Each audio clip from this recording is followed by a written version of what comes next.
This question is to you, Peter. What have you learned in this journey, in this kind of commitment to employ people with disabilities, and what strategies have you seen working that other institutions, other companies like yourself can borrow? I must say, first and foremost, in Safaricom, there's no strategy without diversity and inclusion. In everything we do, it must be focused on transforming lives. And for persons with disability, the strategies that we have applied are to ensure that in whatever we do, in the entire process, in the entire life of an employee or a line manager, we have persons with a disability as key. And the first thing we do as a strategy is shifting the mind and the attitude of our employees and our line managers through creating awareness, ensuring that we have rituals every month, every quarter, every year that we carry out to ensure that persons with disability agenda is mainstreamed. The other thing that we do is around accessibility, both physical and digital, to ensure, again, that we are not bringing in persons with disability into an environment where they will not be able to operate optimally. So we ensure we have accessibility. The other thing we are big on is partnerships. We have partnered with the academia. We have partnered with organizations who deal with persons with disability, who train persons with disability, like Site Savers, to ensure that from the beginning, we already have a pool of talent that we can bring into the organization. The other thing that we are big on is actually just to ensure that we are on the table when persons with disability are discussed, be it our international conferences, be it forums that we organize like GDS, where we have brought in companies, we have brought in NGOs, we have brought in academia to discuss persons with disability. And then something else that we are big on is the buy-in from our leadership. Because we already have a target of persons with disability to be at 5% by 2025. Everybody in the organization, from the CEO, has that target. And every division, every department has their own target. And we keep communicating where they are at every point to ensure that they reach that target. So I would say from the employees, from the line managers, from the leadership, we are all keen to ensure that we have that population. And we don't do this as a project. I have my colleagues here, like Tabi here, who is actually the head of diversity and inclusion in the company. So to ensure that it's not just something we do, it is in our structure, it is in our strategy, and it's in our culture. I'll come to you now, Sophie, with a similar question to Peter, because you have also been quite intentional at Microsoft. What have you seen working in your space, and especially around being innovative and building accessibility tools? But as an employer, what would you say about strategies that are working, and what would you see is the value that we should be preaching to other employers? Because we're a technology company, we have this, policy or, unspoken policy sort of, where inclusion is at the heart of every product that we build. So if it's not going to be accessible to every person on the planet, if it's that technology is not going to be accessible across borders, then what's the point of building it? So two things that I would just really point at from a global standpoint now would be, we are very heavy around programs, grant programs. So we do a lot of partnerships with not-for-profit organizations. We make partnerships with startups, researchers. And why do we do this? We are doing this because we see the importance of empowering these not-for-profits or startups or researchers, empowering them with funding, empowering them with the right technologies that are built by Microsoft so that they can in turn, impact persons with disability, both individuals and communities from an empowerment perspective. You can never really make grand impact when you don't make partnerships with the community. That's the reason why we are constantly outreaching through our solutions, through our technologies, through our funding, because we need to be able to empower persons with disability globally. Ever so recently, we built what we call the Inclusive Tech Lab. And this tech lab has been designed for inclusivity for persons with disability. Now, what does the Inclusive Tech Lab really do? We are saying here that persons with disability or engineers, anyone, researchers who have fantastic products that they are building can come into this lab to work, to test out the designs, to be very, very sure that these products are going to be accessible and going to truly work for persons with disability from a physical perspective as well as neurodivergent perspective. Now, when it comes to employment, pretty similar to what Peter has said at Safaricom, we are very intentional about what we do in employment. And, employment sits on the human resources. It all starts from recruitment. So from the point that you, as an applicant or a candidate, from the point you engage with Microsoft as a brand, we are already engaging you with what we call our accommodations forms, where we enjoin you to, let us know if you need some sort of support, because it's important that we are able to give you the best experience very seamlessly. And that is what we preach from an inclusive standpoint in the company. And of course, throughout the entire process, you get into Microsoft as an organization. We have what we call employee resource groups. For example, the disability employee resource group that we have in Microsoft, we have over 3,000 employees. It's really important that when you hire people into the organization, they truly feel included. They truly feel that they are part of the system and that they can do meaningful work. Coming to you, Alex, what would you say is the best way to engage employers and sensitize them in respect to building opportunities for employment for people with disabilities? I think the best way is either through the associations. We have the Employers Association. You can meet them through that. You can also put them together in a workshop. But what we need to know is that employment takes about 4 parts. We have the advertisement process, where they need to understand that we need to put the advert in a way that is inclusive. Persons with disabilities will be able to access and use the term be intentional. Not only put there that we are equal opportunity employer, but also practice it.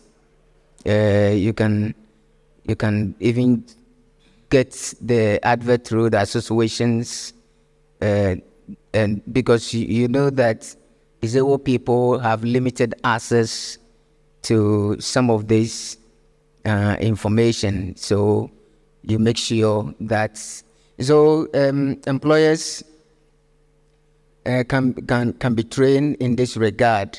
They also need to know that during the recruitment process, because some companies would adopt so many strategies on how to get the best candidates for the job. After the one-on-one and interview, you do probably a test and all that. All this has to be accessible, and also even when you employ the person with disability on the job, he needs support. The work environment needs to be accessible. The other colleagues need to have knowledge about how to handle, how to communicate, and how to relate to that person who is working.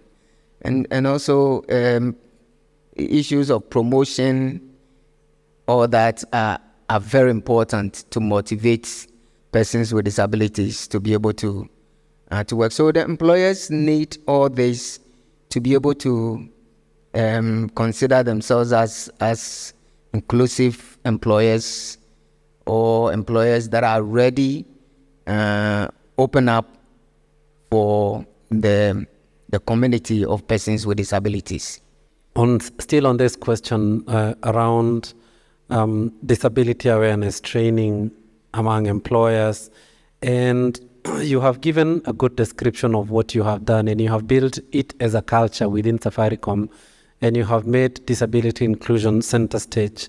How would you break down how you got to achieve this as an institution, and what are some of the tips that other employers would learn from you in this topic? Okay. In terms of training and creating awareness around persons with disability and how we accommodate them in the organization, it's something that should be entrenched in all your programs. Whether we look at the employee journey from joining, development, and retention of both, whether it's a person with disability or any other person. But before I answer that question, you asked me why this is important for Safaricom. We have products and services that we come up with. Some of our customers are persons with a disability. Some of our suppliers of goods and services that we use to produce our products and services are persons with disability. In fact, some of the persons, people who regulate us, we have persons with disability. Now, if you don't have persons with a disability in your organization, you'll always come up with products and services which are not inclusive. And for Safaricom, one of the things that we have done, we have said persons with disability will not just be employed in low-level jobs. So you'll find there we have engineers, persons with disability, we have legal experts, we have HR people, and also our customer management team has persons with disability. So from the development of the product, from selling of the product, from managing people, we have a chain of persons with disability who are included in the table as we come up with the idea and as we develop the idea, including a program we have for suppliers of persons with disability. We even have quotas, in terms of what job where we can give them. And these are technical jobs, most of them, not just supplying paper, photocopying paper. Now, coming back to training and creating awareness about persons with disability, the first assumption that most employers make is thinking that line managers, because they are managers, they know how to deal with people. Actually, we have been into situations where you recruit, you promote a person who is a very, very good salesperson, or an engineer for that matter, but they cannot read people. Now, if they cannot read people who are like them, how about persons with disability? You are not born with one, you have not been brought up with one, and now you are meant to recruit and manage that person. So we came up with programs to enable our line managers and our staff to work with persons with disability. This is to create, first and foremost, understanding and awareness. Understanding that the persons with disability have abilities which we don't even have.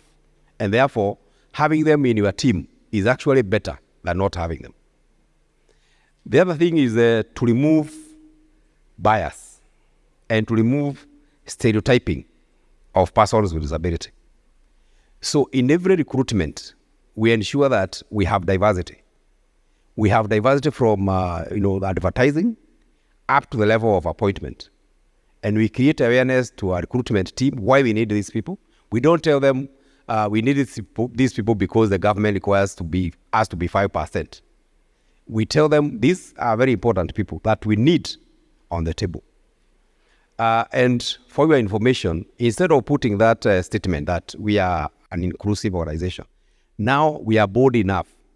We have advertisements which are specific for persons with disability, 100%. So we don't even want anyone else to apply. And then the other thing is around communication and interaction.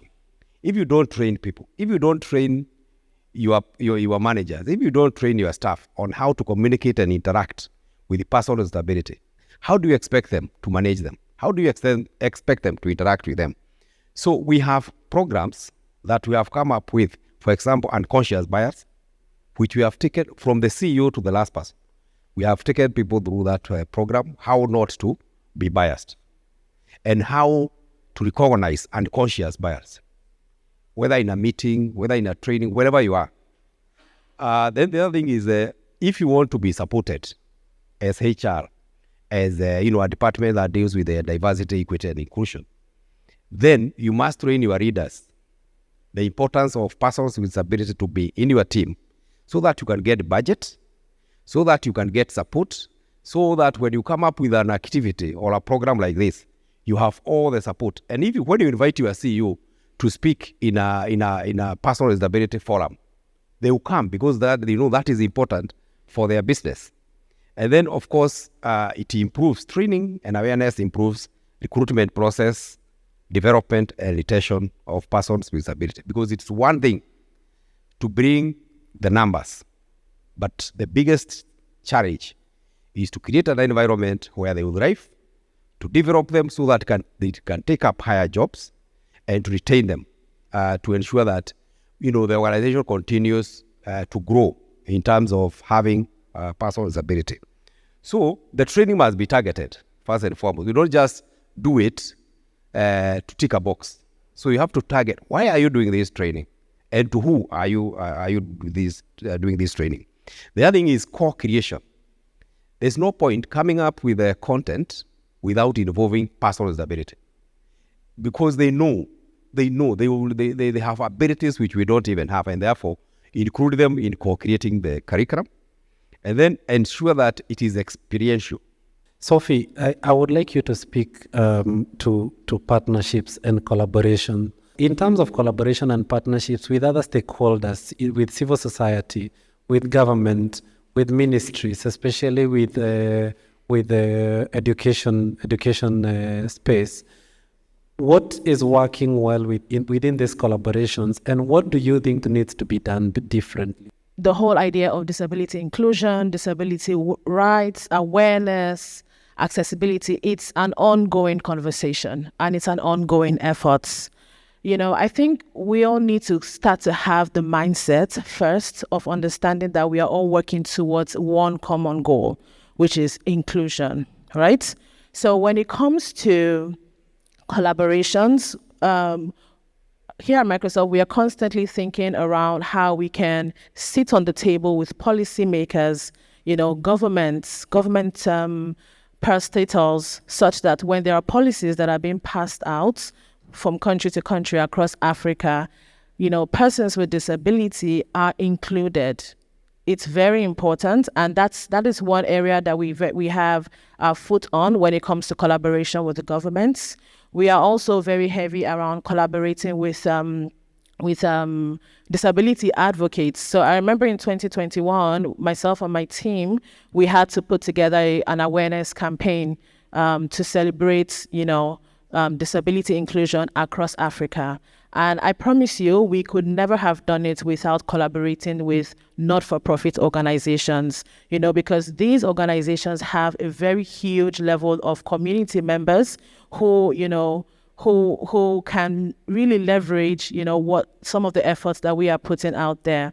And just to, do some deeper dive into the outcome of that event, we found that after that had happened, the disability inclusion event, community members, started to reach out to say, hey, how can I upskill? What are the skills that I need to be able to work in Microsoft? Or what are the skills that I need to be able to work in tech? Or, wow, I didn't know that there are people like me who are doing fantastic work. Because you find that in every team and every product that we churn out in the market, throughout the entire software development lifecycle, there are persons with disability that needs to look through the design and look through the development process to truly and to be sure that this is truly enabling and truly accessible and inclusive for all. So also we try as much as possible to connect with talent organizations, because there are some companies, and I believe like yours, that are very heavy around, upskilling, building a talent pipeline of people that we can leverage from. Has it been the easiest of journeys? I will be transparent and I will say no. Reason is because a lot of upskilling needs to be done. And statistics has actually shown that when it comes to getting some type of skills, I think it's an African thing, I'm not very sure, but you would find that people just seem to believe that persons with disability need to take lesser roles. And we are changing that narrative to say, no, in my company, we have people who are VPs, we have people who are C-suite level managers across all roles that are persons with disability. And truth be told, they truly enable us to build world-class, products at the end of the day. So when it comes to, partnerships and collaborations, we find that it's saying, where they say it takes an entire village. We are working with the government, we're working with disability rights advocates, we're working with talent partners, to truly create that environment where we can reach out to the right people and enable some of our upskilling programs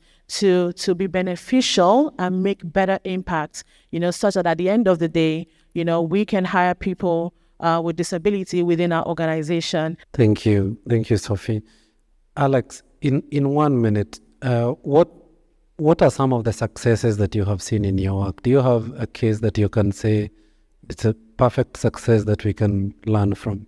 I think the success has to do with partnership with private organizations who we've been able to influence their policy, where they've been able to establish disability policy within their setup. We've helped them. We've done accessibility audits of their organization, and year on, they come to us. Oh, we need to fill this position, and we think that we need a person with disability. So can you help us? This is the skill sets. This is the qualification, and all the things we need. Search among your group whether you can identify somebody in that area. So that has been the success, partnership with the private sector. And the other thing is the entrepreneurship bit for the informal sector. There's been a huge success in that area, supporting persons with disability, training them and giving them startups to be independent, work on their own, at their own comforts. It really helps.